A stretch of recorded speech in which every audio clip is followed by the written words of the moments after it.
seja bem-vindo, seja bem-vinda a mais este Lado a Lado.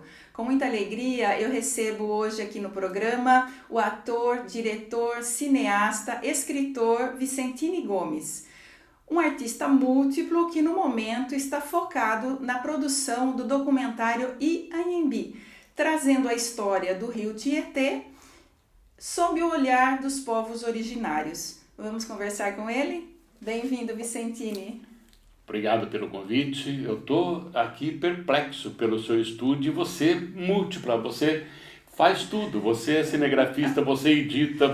Parabéns pelo programa. Eu vi o seu programa, vi o do professor Jonas, vi outros programas lá no YouTube. Parabéns. Obrigada, Vicentini. A gente aqui no interior se vira, né? Tem que ser, né? Não tem outro jeito. Vicentini, eu estou muito feliz de receber você aqui, especialmente por conta desse tema, né, do documentário Ianhambi, que é um tema tão caro para a gente aqui na nossa região, que é o rio Tietê. Então, vamos começar a nossa conversa, né? Você é um diretor premiado já fez mais de 30 filmes e séries para TV, para cinema. Recentemente, seu filme Doutor Hipóteses foi super premiado. O que o atraiu para a produção desse documentário sobre o rio Tietê? Olha, o rio Tietê está no nosso foco há mais de 20 anos, talvez um pouquinho mais, talvez uns 30 anos. Desde que eu conheci o professor Jonas nos trabalhos aqui, dos filmes históricos que eu fiz pela região, inclusive um filme sobre Salto, né? Terra dos Taperás, contando a história de Salto com desenho, com linguagem, mesclando desenho animado e atores. Eu tenho falado com o professor Jonas para a gente fazer um trabalho sobre o rio Tietê. Tentei várias vezes, consegui liberação na Ancine, a Ancine liberou, captação de recursos, a gente não conseguiu patrocinador, você sabe o quanto é difícil conseguir patrocínio, nada. E participei de alguns editais, mas agora, esse ano, na Lei Aldir Blanc, a gente conseguiu uma verba mínima, mas conseguimos, e estamos fazendo um filme média-metragem com 30 minutos, contando a história do rio Tietê. Ianhambi é o primeiro nome dado pelos povos originários, pelos indígenas, que quer dizer Rio das Anhumas, que é a ave símbolo do rio Tietê. Essa ave não existe mais por aqui. Lá embaixo, próximo da foz, eu ainda escutei a vocalização dela. É uma ave grande. Perto do Rio Paraná. Eu estava na embocadura, tá. Eu escutei a vocalização dela lá. Aí a pessoa que estava nos dirigindo lá da prefeitura de Itapura falou assim, Anhuma sim, eu sou pescador e eu vejo sempre uma por aí. Mas a gente não conseguiu achar. Eu filmei a Anhuma depois no Rio do Peixe. Inclusive tive a felicidade de pegar ela chocando no ninho, na natureza. Que linda! E claro, a gente tem também imagem dela aqui no Zoo Parque de Itatiba, que eles generosamente nos abriram. Uma se posou de estrela lá pra gente, temos várias imagens, vários minutos dela. Então, Ianhambi é o primeiro nome do rio Tietê, depois Rio das Anhumas, que os portugueses os europeus começaram a falar, depois Rio Grande, depois finalmente Rio Tietê, que é o nome que todos nós conhecemos hoje. Então, é um projeto que nós temos em foco há quase 30 anos e agora a gente está conseguindo realizar. E com um olhar diferente, porque... Essa abordagem do olhar dos povos originários eu nunca ouvi, nunca vi, é inédita. Aí eu tive um sonho de loucura lá, um momento de loucura, liguei para o senhor Jonas, Vicentini, você é louco?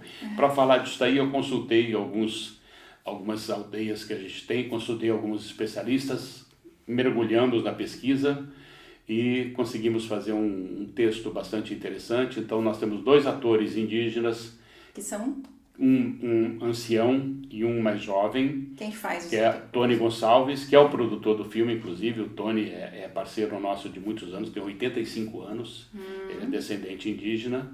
E o Lucas, que é da aldeia Guarani, a Tecoapiau, ao lado do Pico do Jaraguá, né? É isso que eu ia perguntar, de quais povos originários nós estamos falando, então?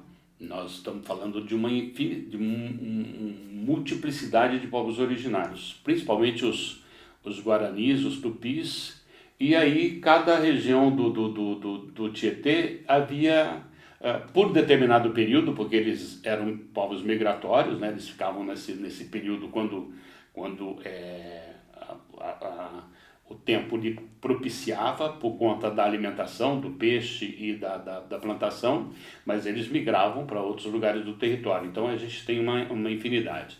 A professora Bernadette, que é antropóloga, que é da Unesp, nos deu toda a assessoria. O professor Jonas também, com seu depoimento, e os outros depoentes também, todos especialistas sobre o rio Tietê, uns sobre ervas, como que os povos originários tratavam as ervas no rio Tietê, principalmente o mate no médio Tietê, né, daqui para baixo, e o professor Elton, que é aqui de Porto Feliz, que é doutor em cultura caipira, né? Então a gente tem um leque de pessoas falando sobre o rio Tietê, e eu consegui também um depoimento do ambientalista Djalma Vefort, que ele fala sobre a questão da preservação do rio, que aqui, por exemplo, ele já passa morto, praticamente morto aqui, né? Aliás, eu queria deixar aqui um abraço para o professor Jonas Soares de Souza, que é um querido, né, e que sempre está aí ajudando a imprensa e todas as pessoas do setor cultural que precisam dessa pesquisa, que precisam do apoio dele na parte histórica, não é? O Jonas é muito generoso e ele divide o conhecimento dele. Aliás, conhecimento não é para guardar, né? É verdade. Conhecimento é para você distribuir, para você dividir, para você compartilhar com as pessoas. E ele é uma pessoa que tem bastante conhecimento, sobretudo sobre o rio Tietê, né? E dá para adiantar alguma cena importante ou surpreendente que nós vamos ter lá no documentário? Olha, dá um spoilerzinho aí. Eu digo para você que é um filme de grande beleza visual, porque eu começo a filmar em Salesópolis, na Serra do Mar. Na nascente. Ele nasce lá. Tem várias nascentes, né? Ele nasce lá e eu peguei uma das nascentes. E a prefeitura de lá disponibilizou uma equipe para nos acompanhar. Filmamos em lugares lindíssimos, inclusive tem um lugar lá que eles chamam de Pedra Rachada, ponto mais alto da cidade, que eu queria pegar o pôr de sol, mas a natureza nos surpreendeu. E nesse dia eu fiz uma cena ritualística, até me arrepia. Eles cantam, eu escrevi um textinho pequeno e o Lucas e o pai dele, que é um ancião da aldeia Guarani, eles traduziram para o Guarani, numa linguagem que eles possam, e o Lucas canta esse trecho e o Tony, com o chocalho, faz a percussão. E eles fizeram nesse dia lá, e esse dia fez um frio muito grande e não veio o sol. O sol passou o dia inteiro, mas chegou 4 horas da tarde, baixou uma névoa e ficou uma coisa etérea, uma coisa assim mágica. Então essa magia que a gente está trazendo sobre o rio Tietê, porque ele começa limpo lá, morre na capital, passa morto por aqui, mais para frente ele começa as cachoeiras, as florestas, a margem preservada, os afluentes limpos, ele chega à Barra Bonita já bem mais limpo, já foi mais limpo em períodos anteriores, a gente checou isso daí. E de Barra Bonita para baixo o rio é claro, é transparente, é azul até. Então a gente tem imagens lindíssimas, imagens maravilhosas. Eu fiz de carro margeando o rio Tietê, desde Salesópolis até a barranca do rio Paraná. Eu peguei a pontinha mesmo, a prefeitura de Itapura nos levou para uma fazenda particular, onde eu cheguei bem aqui, ó. Eu fiz a imagem daqui, eu subi meu drone aqui, então eu tinha o rio Tietê e tinha o rio Paraná. Eu peguei imagens dos dois rios. Tá lindíssimo, tá muito, muito bonito. A gente tem alguns depoimentos surpreendentes dos pesquisadores, que eles falam com propriedade sobre os povos que habitavam a barranca do rio, as margens do rio. O professor João Carlos fala sobre as ervas, né, que eles cultivavam, que os indígenas cultivavam aqui. E a gente usa, inclusive, por exemplo, o professor Valderez, já não é vivo mais, né? Foi secretário de Cultura aqui, inclusive. Ele tem a dissertação dele sobre os fantasmas do rio, então a gente trabalha um pouquinho sobre isso. E ele falava uma coisa, ele falou pela primeira vez para mim no filme Porto das Monções, que eu já tinha feito um outro filme sobre as Monções, né? A partir de Porto Feliz.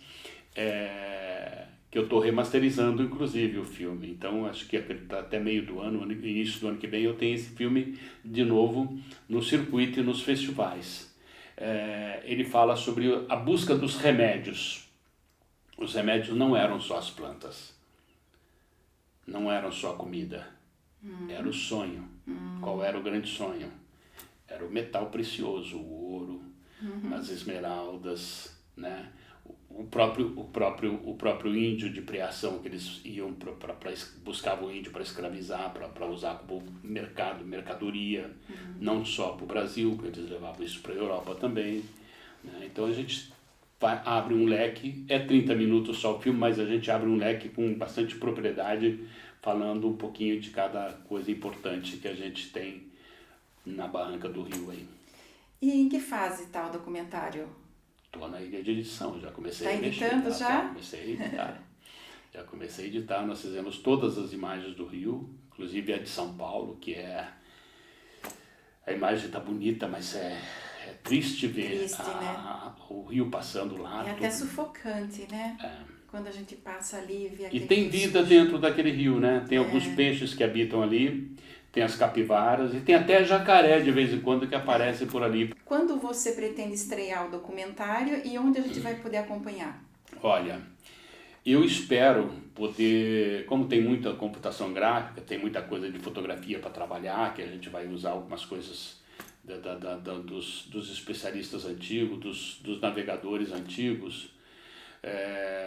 Eu espero poder terminar em outubro. Se eu conseguir terminar em outubro, eu já tenho contato com o pessoal da COP30. Nós vamos exibir o filme lá na COP30. Ai, que legal! Tá. Se eu não conseguir, aí eu vou ficar tranquilo, porque aí eu vou para novembro mesmo, final de novembro, início de dezembro. Aí primeiro vai para festivais, a gente faz o circuito festivais, que é uma coisa que eu aprendi e tem um custo também, porque você tem que ter investimento, e aí eu vendo meus livros para pagar a inscrição nos festivais. Vai para festivais, demora uns 4, 5 meses aí, depende da quantidade de festivais que a gente vai inscrever, e depois vai para o streaming, né? Porque é um média-metragem, então vai para o streaming, a gente vai ver qual streaming que a gente consegue negociar para veicular. Mas a gente vai fazer algumas exibições, eu tenho algumas contrapartidas, né? Bom, a gente vai fazer algumas exibições, quem sabe a gente possa fazer, eu falei com o Marcelo Airode, que é o secretário de Cultura de Itu, que nos deu um suporte fantástico lá na cidade, nos disponibilizou uma viatura da Guarda Municipal para nos acompanhar. Lá nós falamos sobre a maniçoba, por exemplo. A maniçoba você perguntou qual era a grande novidade, a maniçoba. Que a maniçoba não existe um local específico, sabe-se que foi aqui em Itu. O professor Jonas levantou algumas cartas jesuítas em que diz que era na foz do rio Pirapitingui, naquele riacho do rio Pirapitingui, próximo à ponte ali que começa na estrada Parque, né? Sim. Ali do lado. Eu subi o drone lá, registrei o rio, tem uma imagem bonita e trágica, porque no dia estava muita neblina? Não, muita espuma no rio, né? Mas tem uma imagem ali da possibilidade de há uma suposição de que a maniçoba foi ali. A maniçoba foi um aldeamento indígena que existiu aqui no estado de São Paulo, antes da fundação de São Paulo. Então os jesuítas desceram já pelo rio Tietê, pelos caminhos do Piabiru, né? E passando por Itu, montaram um aldeamento. Esse aldeamento era estratégia dos jesuítas para proteger os europeus que estavam chegando. Eles montavam lugares estratégicos até para proteger de outros ataques indígenas todos, né? Então essa é a grande novidade que a gente vai ter no filme. Tá. E Vicentini, você, como eu disse no início do programa, você já tem inúmeros filmes e séries aí gravados, produzidos, né? E o Doutor Hipóteses foi um dos mais premiados, inclusive acabou de ganhar Ontem eu recebi mais 2 prêmios da crítica asiática. Fala um pouquinho sobre o Doutor Hipóteses. Vamos aproveitar aqui o momento, né? O Doutor Hipóteses é um ato de loucura. Nós estávamos vivendo a pandemia, eu estava passando por um período muito crítico, tinha sido demitido da televisão, sem plano de saúde, num momento pandêmico, sem salário, porque eu tinha feito um investimento para um outro trabalho que a gente pode fazer, um filme que eu fiz sobre a infância e adolescência do Ayrton Senna. E esse trabalho eu levei um cano de um empresário lá do Tocantins, muito grande. Então eu fiquei sem recurso nenhum, fiquei sem perspectiva. Eu só tinha 2 livros publicados na época, que eram Cenas Femininas e Outras Ilações e o Café com Leite. E eu comecei a vender o livro para sobreviver. E um dia eu fui na garagem da produtora buscar um outro livro que eu queria pesquisar lá, sobre uma ideia que eu tive de um roteiro. E eu tô lá tem teses, dissertações, um monte de pilha, tudo que tem de pesquisa está na garagem da produtora, é grande a garagem. E eu não achei. Aí eu, meio desolado, sentei ali e fiquei olhando para o nada. De repente eu percebi, pelo respirador da garagem, entrava um foco de luz que eu nunca tinha percebido ali. Uma luz divina. Para quem é criativo, um raio de luz... Não, eu nunca tinha percebido. Eu falei, gente, eu já preciso inspira. aproveitar isso aqui. Eu subi para a produtora e mexendo em umas outras coisas lá, eu achei um texto do Chekhov, Os Malefícios do Tabaco, que é uma peça curta do Chekhov, tem 5 páginas, e que eu já fiz, eu usava Os Malefícios do Tabaco para oficinas de interpretação de teatro, de cinema, televisão, que eu dava pelo Brasil, que eu lecionava pelo Brasil. E eu peguei, reli aquilo lá umas 15 vezes e falei assim, aquela luz junto com isso daqui dá um filme. E eu sentei e comecei a escrever. Meu filho chegou umas 2 horas da manhã, ele estava trabalhando, ele é da área também. O pai, está acordado? Eu falei, estou aqui escrevendo. Ele levantou 7 horas para ir trabalhar, porque ele estava numa produção, estava fazendo um comercial, produzindo um comercial. Pai, você não foi dormir? Eu falei, não fui. A hora que ele voltou de noite, já era 1 hora da manhã de novo. Pai, você está aí? Desde ontem. Ele falou, você não dormiu, pai? Eu falei, não, estou escrevendo aqui. Eu escrevi 150 páginas. E no filme você usa uns bonecos, né?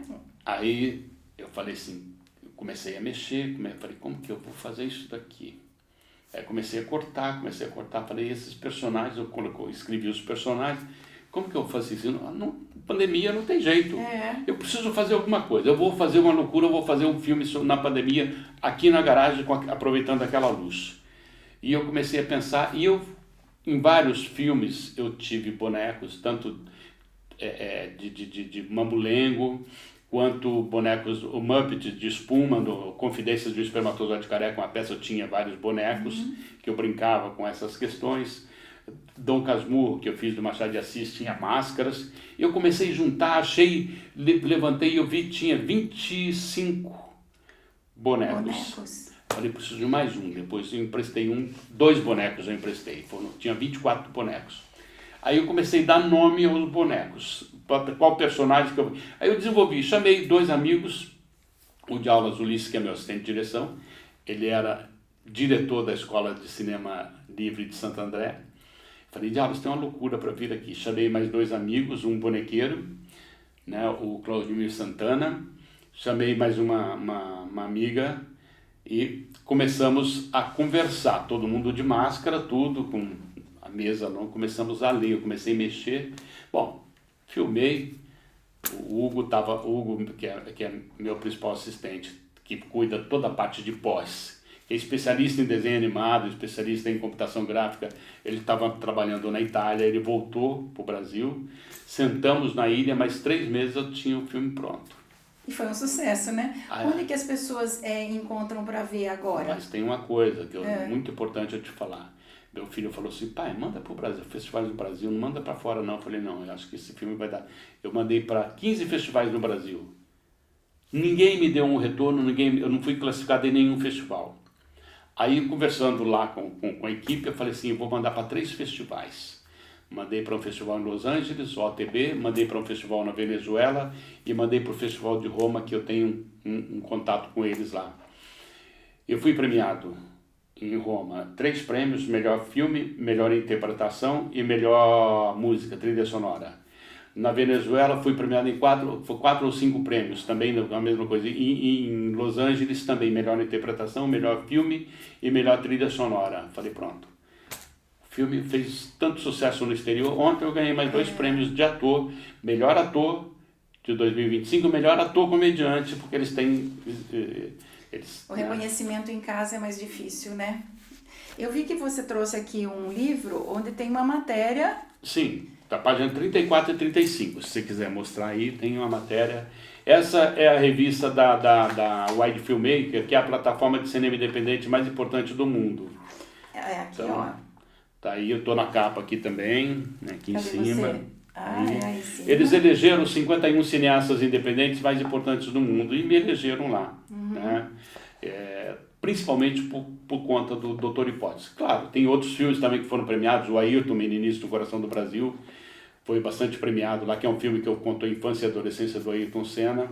Né? Que legal, né? Que reconhecimento. Muito gostoso isso, viu? É bom, é bom. Parabéns. O Doutor Hipótese pode ser visto na spcineplay.com.br, que é uma plataforma, um streaming da Prefeitura de São Paulo. Tá. spcineplay.com.br, tem que abaixar o aplicativo, fazer a inscrição e aí procura o Doutor Hipótese. Eu tenho 3 filmes lá. Seu marido é advogado, né? Sim. Justiça, uma história. Conta a história do Poder Judiciário no Brasil. Desde a chegada de Cabral até a Constituição de 88. Inclusive, Justiça foi exibida esse ano novamente no Cine Olido em comemoração aos 150 anos do TJ, do Tribunal de Justiça de São Paulo. Né? E eu fiz em parceria com a APAMAGES, a Associação Paulista dos Magistrados, e o Tribunal de Justiça de São Paulo. Né? Muito bom. E tem um outro filme, chama História e Histórias, que é sobre o desbravamento do Oeste Paulista, com foco na cidade de Presidente Prudente, que é a minha terra natal. Mas é um filme que tem Antônio Petrin no elenco, Carlo Briani, Bárbara Bruno, Cléo Ventura, Genésio de Barros, Jaime Leibovitch. É um filme que tem um elenco fantástico global. Vicentini, agora vamos conversar um pouquinho sobre a sua carreira como ator. Eu digo um pouquinho porque são tantas participações, né? 50 anos. 50 anos de teatro e de TV, somando as duas coisas. Teatro, cinema e televisão. E de cinema também. Dentro de todos esses 50 anos, quantos personagens você acha que você já interpretou? Foram mais de 100, não sei. Boa pergunta, eu vou dar uma pesquisada lá. Né? Na televisão foram 28 novelas, né? Novelas e séries, então são 28 personagens. Até uma novela Cananga do Japão eu fiz 2 personagens. Né? Que foi na Manchete ainda. Na Manchete, Cananga do Japão fiz 2 personagens, então tem isso também, né? E eu vi que você trabalhou também no Ana Raiz e a Trovão, também Ana na Raiz Manchete. e Trovão, também fiz legal. a parte de Jaguariúna, trecho de Jaguariúna aqui. Né? A gente tem um vídeo, né, com algumas participações suas, algumas porque não dava para colocar tudo, né? E a gente vai rever agora, pode ser? Pode. Vai lá. Pelo amor de Deus, dona Caminha, vamos entrar. Consta que a senhora está sequestrada, lembra? Imagina se passa alguém na rua e descobre a senhora aí. Perfeito. Minha obra-prima está terminada. Fiorina! Oh, Fiorina! Ehi, ma che scandalo è esse, oh? Vamos, veja o olho, Fiorina, vamos, veja o olho, vai. Ma você me chamou pra isso? Oh. Volta aqui, cáspita. Eu tenho uma surpresa para você. Dio santo, que bela donna. Me conta, Roberto, você acha que se eu tentasse sair com a Rose, eu ia ter chance? Que estranho. Deixar o miúdo com a equipe. Será que ele está com uma rapariga aqui no quarto? Peguei aqui, peguei. Um instantinho. Por favor, per piacere, senhor... Dom Cornélio. Claro, Don Cornélio, cacciola minha, sì. Per piacere, senta aqui, no? Não seria melhor ele sentar numa cadeira de diretor? Capitão, por favor, assim ele fica mais confortável.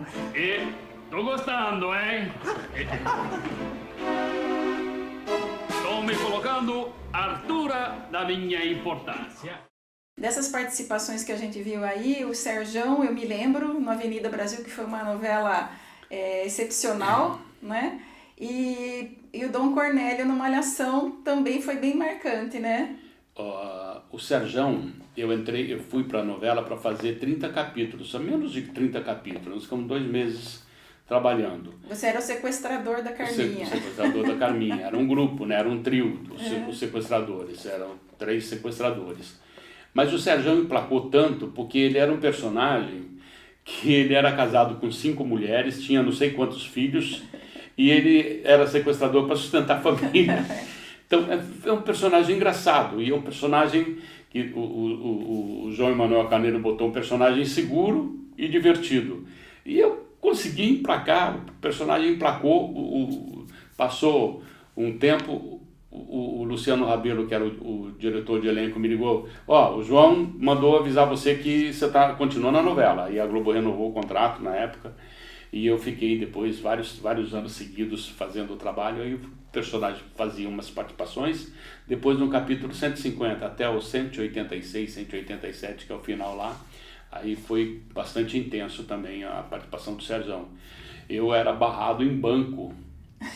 Eu chegava no banco, o vigia não deixava eu entrar, porque eu vigia, porque um dia eu estava entrando no meu banco, eu tinha conta num banco lá, e eu entrei, aí a gerente disse, não, pelo amor de Deus, ele é ator da novela, cara. Não, mas ele é sequestrador, mas ele é da novela. Interessante, né? Como as pessoas misturam aí. Dom Cornélio foi um personagem muito engraçado que eu fiz na temporada 2019 em Malhação também, que ele era um típico mafioso, né? E outro personagem que emplacou muito e continua, tá na Netflix, é o Giuseppe Cavicchioli, o sapateiro italiano. Sim. O Dom Cornélio também era um italiano, né? E eu fiz vários italianos em novelas. Cama de Gato também, o Paolo Bianchi, que foi um personagem bastante legal na novela também. E o Giuseppe é um personagem muito engraçado, porque ele é casado com uma mulher muito ciumenta. E ela tem muitos ciúmes de uma outra personagem da novela, e é muito engraçado. Cúmplices de um Resgate está no ar ainda, e continua, tem fã-clube aí no Brasil inteiro. Você me falou na África também. Você me falou que quando você vai, assim, tipo, em escola, fazer alguma palestra, alguma coisa, as crianças reconhecem mais o Giuseppe, né? Shopping, se eu entrar em shopping, andar na rua aqui, o pessoal sai correndo atrás, chora, é uma loucura, é muito interessante, muito legal. Mas é tudo período, né? A Avenida Brasil já passou naquele período, repetiu depois na pandemia à tarde, não vale a pena ver de novo. E a Avenida Brasil é impressionante, que ela tem uma repercussão muito grande. Agora, recentemente, já estava exibida pela segunda vez na Rússia. A primeira vez não fez sucesso. Na segunda vez, agora recente, fez um baita sucesso. Eu fui para o México, no festival em Puebla, e eu fui homenageado lá. Homenageado? Coisa boa. Foi a Wide Filmmaker que me convidou lá, eu fui homenageado, recebi um prêmio lá entre os cineastas mais importantes do mundo, e na Cidade do México, em vários lugares, meu filho mora lá agora, né? Na Cidade do México, vários lugares, a gente comendo assim, o pessoal reconhecia, principalmente as mulheres, que passou de novo, passou 3 vezes na Cidade do México lá, na TV Azteca, a Avenida Brasil. E eles estão fazendo uma Avenida Brasil mexicana agora. Olha só. E Vicentini, vamos falar então agora um pouquinho sobre a sua atuação no teatro, né? Que também é uma gama enorme aí de peças e tal. Fala um pouquinho das que você acha que marcaram mais a sua carreira. Eu acho que cada uma é o seu momento, né? Mas assim, eu tive espetáculos de longa duração, de temporada, né? Como Confidências de um Espermatozoide Careca, que eu fiz aqui no Teatro em Salto, e fiz no Brasil inteiro. O Iapoca é o Chuí, né? 15 anos você ficou, né? 15 anos em cartaz, eu representava 26 personagens, era um pocket show. É um espetáculo cômico, baseado num livro do Carlos Eduardo Novaes, que contava, ele chama de autobiografia do absurdo. Então fez sucesso no Rio de Janeiro, sucesso em São Paulo. São Paulo fiquei 7, 8 anos em cartaz, né? E o Picardias do Picadeiro, que é um espetáculo de mímica, eu rodei Europa e América do Sul toda, eu rodei 15 países além do Brasil. E o Brasil todo também. Esse eu não falava, era 1h15 de espetáculo. Só mímica. Eu não falava uma palavra e o público ria 1h15 de espetáculo. Às vezes o espetáculo durava 1h30, 1h40, porque eu trabalhava muito com improviso, né? E era muito... Fiz aqui em Salto também, fiz Salto, fiz Itu, aqui na região, né? Então, São 50 anos de carreira, estou né? completando 50 anos de carreira. Na sua opinião, entre a sua atuação aí na TV, no cinema, no teatro, qual o papel que você acha que foi o mais importante para alavancar a sua carreira? Eu acho que cada período um período, né? Os personagens foram todos, eu acho que o Picardias do Picadeiro deu um up muito grande, porque não tinha mímico no Brasil na época. Eu sou o segundo mímico na ordem cronológica. O Ricardo Bandeira, que era o primeiro mímico, era muito instável com relação à questão de saúde dele, e eu ganhei notoriedade. Eu ganhei notoriedade no exterior, e ganhei prêmio em Madrid, ganhei prêmios na Argentina, e eu voltava para o Brasil, aí comecei a ganhar prêmios no Brasil também, e esse deu um up muito grande. Em nível de público foi o Confidências de um Espermatozoide Careca, mas eu fiz outros espetáculos, Ladrão de Mulher, um texto do Luiz Alberto de Abreu, que eu comemorei 10 anos de carreira, São Paulo, Rio, fez grande sucesso. O Dom Casmurro, né? Dom Casmurro também fiz para comemorar 20 anos de carreira, que eu fiz 3 espetáculos para comemorar 20 anos de carreira. Espermatozoide Careca, que já estava, o Picardias do Picadeiro, que já estava, e o Princípio do Avesso, que foi uma adaptação da Marici Salomão, com base na tese de uma professora da Unesp, da professora Maria Augusta Ribeiro, falando sobre o Dom Casmurro. Falava sobre os personagens. E era um espetáculo solo, então foi um espetáculo muito tenso. Eu fui indicado para vários prêmios também, como melhor ator no período. Então,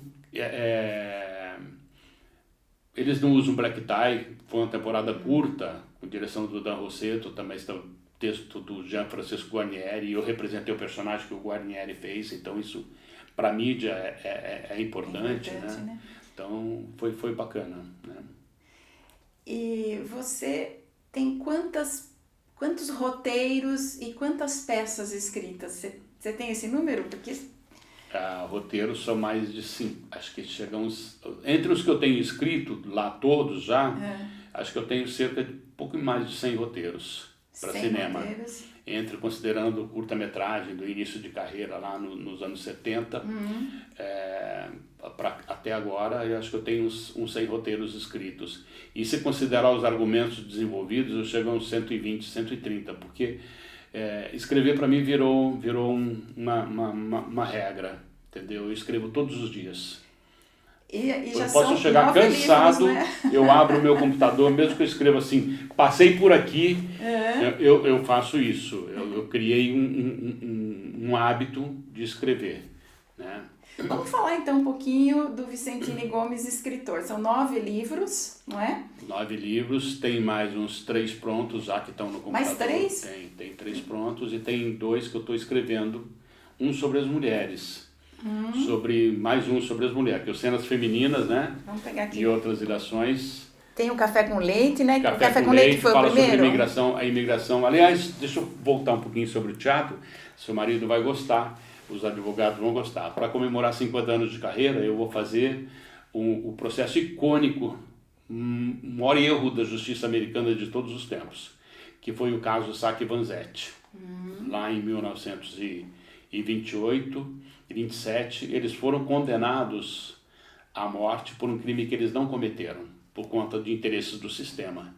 E hoje, o que está acontecendo nos Estados Unidos é a mesma coisa, a mesma perseguição aos estrangeiros, a mesma perseguição às pessoas que têm um ideal diferente do sistema, e eu vou montar para comemorar 50 anos de carreira. Já está escrito, eu já estou provocando, inclusive eu vou fazer uma leitura... Para teatro ou para cinema? Para teatro.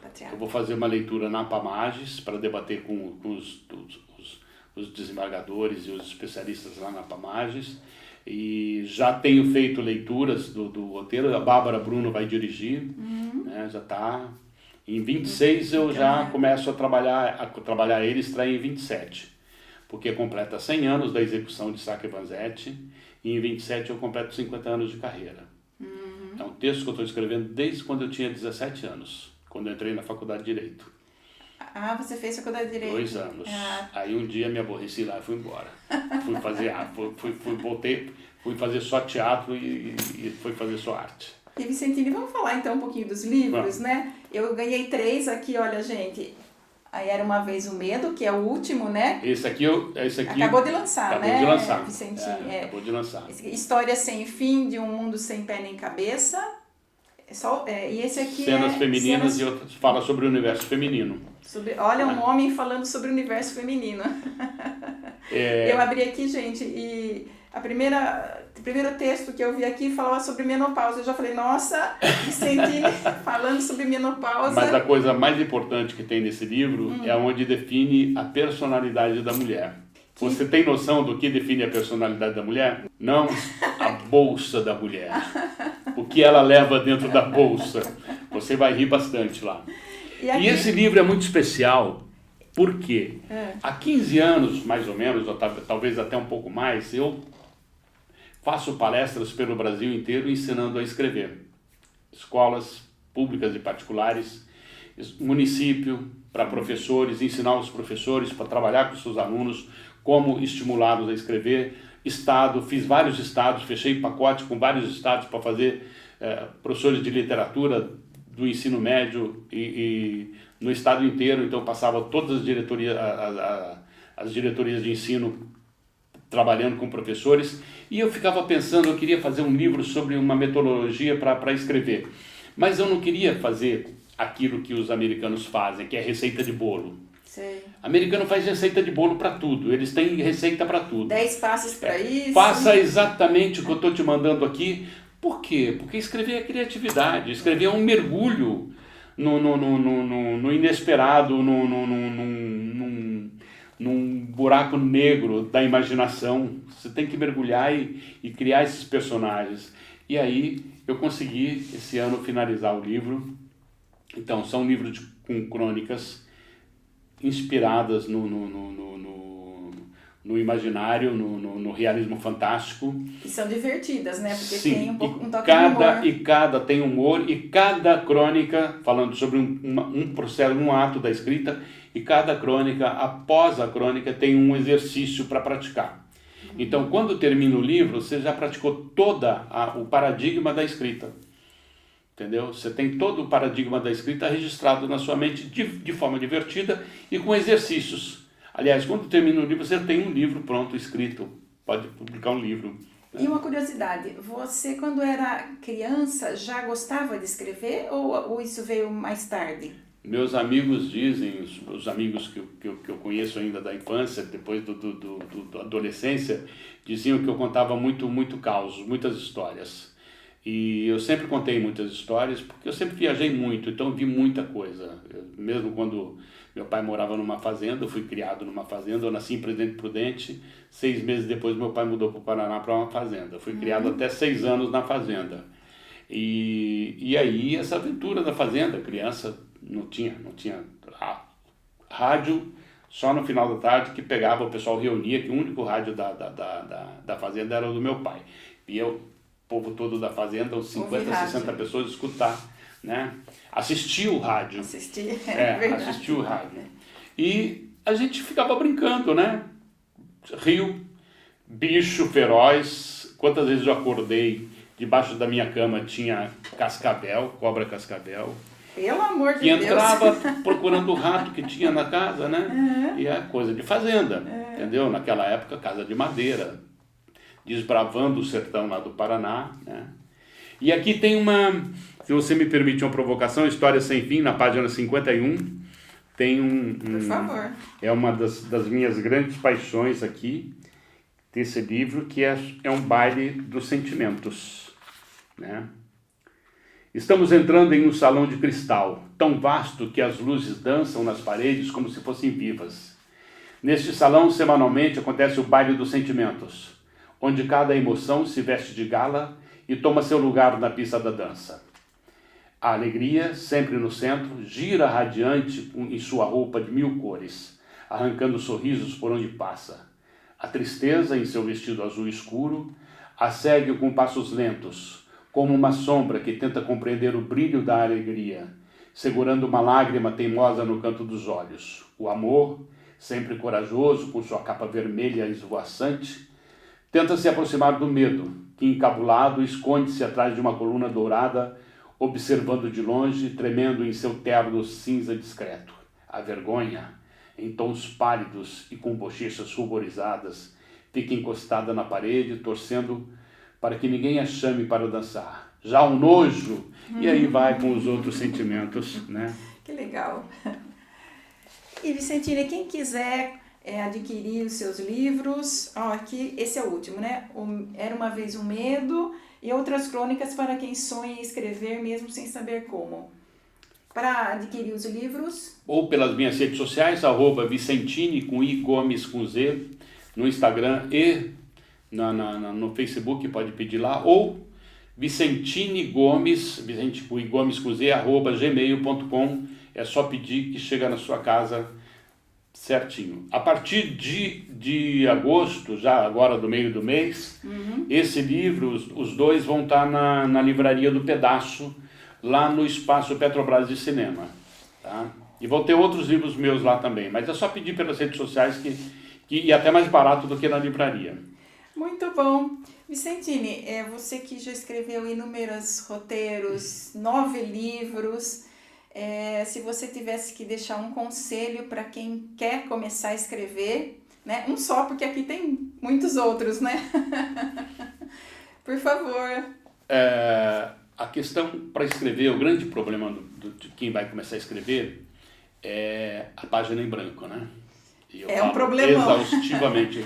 Eu falo, comece, se você for rabiscar, rabisca a página em branco, escreva, a página em branco não me assusta, estou escrevendo, a partir do momento que você botou a primeira letra ou um A página já não é em branco mais, aí você pode falar, e eu brinco com isso o tempo todo aí nesse livro. Adquira o livro e vai brincar aprendendo a escrever. Outra coisa que eu descobri pesquisando e lembro da minha infância também, a caneta vermelha. É um trauma. Que aponta os erros, né? Que corrige a sua prova, que aponta os erros, que corta. Aqui você escreveu a mais, esse parágrafo era desnecessário. Mas não é que era desnecessário. Você escreveu uma redação, a sua mente é livre para escrever, mesmo com um tema. Entendeu? Você tem que perder esses medos. E por isso que eu falo, era uma vez um medo. Porque a partir do momento que a gente perde o medo, o grande problema de quem escreve, de quem você perdeu o medo. Você perdeu o medo é um mergulho infinito, é um ato de amor constante. Você tem que estar escrever, você tem que estar apaixonado. Sempre. Loucamente apaixonado.